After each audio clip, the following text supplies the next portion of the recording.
রহমতুল্লাহি ওয়া বারাকাতুহু। আজকে আমরা শুরু করতে যাচ্ছি আমাদের নতুন পথ চলা, এবং এই পথ চালায় সাথে আপনারা আমাদের সহায়তা করবেন এবং সাপোর্ট দিবেন। আমরা আজকে যে আলোচনাটি করব সেটি হচ্ছে ইতিহাসের বিষয়াবলী। সেটি হচ্ছে পৃথিবী সৃষ্টির পূর্বের ইতিহাস।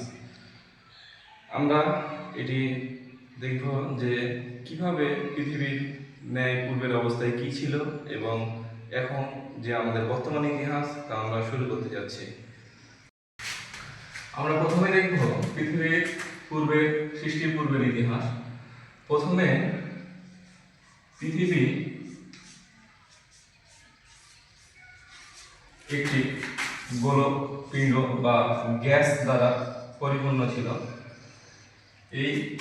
এটি মহান রব্বুল আল্লাহ তাআলা এটি 6 দিনে সৃষ্টি করেছে বলে কোরআনে এসেছে। এবং এই 6 দিন বলতে এখানে দিন পর্যায় আমাদের দিনের মতো সময়কে বোঝানো হচ্ছে না। এটি আল্লাহ তাআলা যে সময় সেটিকে বোঝানো হচ্ছে, যে 6 দিনে সৃষ্টি করা হয়েছে। এবং এই পৃথিবীর প্রথম মানব হচ্ছে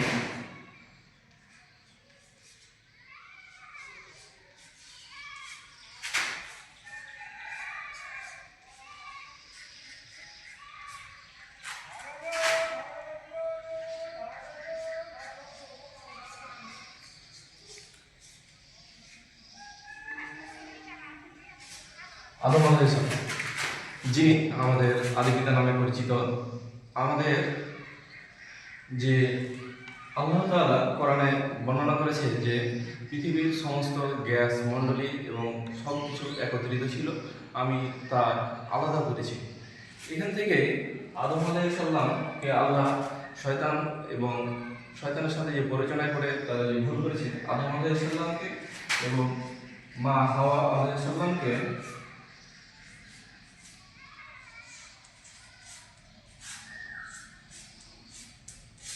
পৃথিবীতে প্রেরণ করেন এবং এভাবে মানব জাতির সৃষ্টির সূচনা হতে থাকে।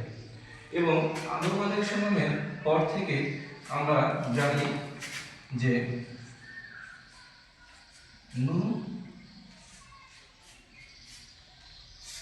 আলাইহিস সালাম এর সময় প্লাবনে থেকে তাদের যে পূর্ববর্তী মানুষগুলো সবগুলো বিনাশ হয়ে গিয়েছিল।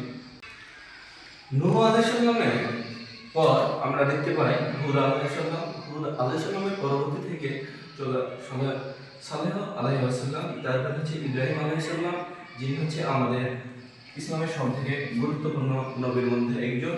তারপর হচ্ছে লূত আলাইহিস সালাম, মুসা আলাইহিস সালাম হচ্ছে আমাদের যতগুলো আমরা মিরাক্কেল দেখতে পাই বা আমরা যতগুলো বই থেকে শুনতে পাই, অনেক সুন্দর সুন্দর গল্প শোনা যায়, সেটা হচ্ছে মুসা আলাইহিস সালামের।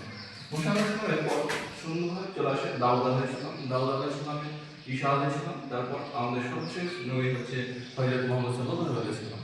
হযরত মুহাম্মদ সাল্লাল্লাহু আলাইহি ওয়াসাল্লাম মক্কা কুরাইশ বংশে জন্মগ্রহণ করেন, যেটি তখনকার সময়ে মক্কা নগরীতে একটি সুবিখ্যাত বংশ নামে পরিচিত ছিল। এবং তিনি হচ্ছে আমাদের সর্বশেষ নবী ও রাসূল। আমরা এর পরবর্তীতে জানবো হযরত মুহাম্মদ সাল্লাল্লাহু আলাইহি ওয়াসাল্লামের জীবন সম্পর্কে এবং তার পরবর্তী সময় থেকে আমরা এই ইতিহাস শুরু করব বা জানতে পারবো। আসসালামু আলাইকুম।